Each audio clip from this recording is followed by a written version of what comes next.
అప్పట్లో మా పిల్లలకైతే ఇవేమీ నేను చెయ్యలేదు. మేబీ ఈ వీడియో చూసి అడుగుతారేమో, అమ్మ మేము మంత్స్ బేబీస్‌లా ఉన్నప్పుడు వీడియోస్ ఎక్కడున్నాయి? ఫోటోస్ తీసావా? అని చెప్పి. మా చింతలు పుట్టి 2 మంత్స్ అయితే కంప్లీట్ అయిపోయింది. ఈ పండగ బిజీ కాదు గానీ అసలు ఫోటోషూట్ కోసం మేము ఏమీ ప్రిపేరే చేయలేదు. ఇంకా లాభం లేదు, ఇంట్లో ఉన్న వాటితో ఏదో ఒకటి అరేంజ్ చేసేద్దామని అయితే డిసైడ్ అయిపోయాము. నెట్‌లో రీసెర్చ్ కూడా చేయడానికి ఇంట్రెస్ట్ లేదు ఇంకా.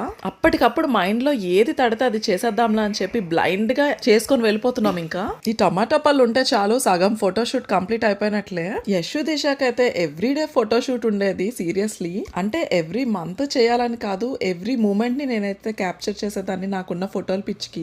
ఈ ఫోటోషూట్ అస్సలు అన్ప్లాన్డ్ గా ఎలా అయితే అప్పటికప్పుడు అనుకుని ప్లాన్ చేసామో అదే విధంగా ఈ ఫ్రాక్ కూడా ఇప్పటికిప్పుడు కొనుక్కొని తెచ్చేసుకున్నాము. అలా ఫోటోషూట్ అవ్వగానే అసలు ఇండియా వచ్చిన తర్వాత జంక్ ఫుడ్ లో నేనైతే హాట్ చాట్ తినేలేదు. తినకుండానే నా సెలవంతా కంప్లీట్ అయిపోయింది. సో కాస్తంత ఆకలేస్తే తినొచ్చు అని చెప్పి ఒక 2 కిలోమీటర్స్ అయితే నడిచేసాము.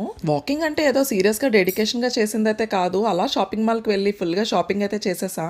ఈసారి షాపింగ్ లో చాలా ఇంపార్టెంట్ థింగ్స్ ఏంటంటే పిల్లలకైతే బొమ్మలు కొనాలి. ఫ్లైట్ ఎక్కడానికి ఇంకా 10 నిమిషాల ముందు కూడా మా పిల్లలు నాతో చెప్పిందైతే ఇదే. రిటర్న్ వచ్చేటప్పుడు మంచి బొమ్మలు తీసుకొని రమ్మన్నారు. నేను ఎంజాయ్ చేసిందంతా కూడా వాళ్ళు నా వీడియోస్ లో చూసేశారు. ఇంకా బొమ్మలు తీసుకెళ్లేదంటే మాత్రం నా ప్రాణం తోడేస్తారు.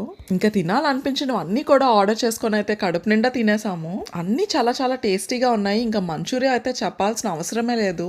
ఒక పక్క నోరు కాలిపోతున్నా సరే కాంప్రమైజ్ అవ్వకుండా నోట్లో వేసేసుకుంటున్నాము.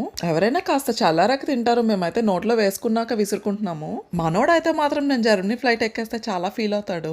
ఏమో ఫీల్ అవుతాడని అనుకుంటున్నా, నేనైతే ఖచ్చితంగా మిస్ అవుతాను. ఇంకా దిశా బేబీ అయితే ఎప్పటి నుంచో కొనమని గొడవ పెడుతుంది ఈ హెయిర్ బ్యాండ్ ని. సర్లేండి ఫ్రెండ్స్, మళ్ళీ నెక్స్ట్ బ్లాగ్ లో కలుసుకుందాం. అంతవరకు సెలవు, బాయ్, టేక్ కేర్.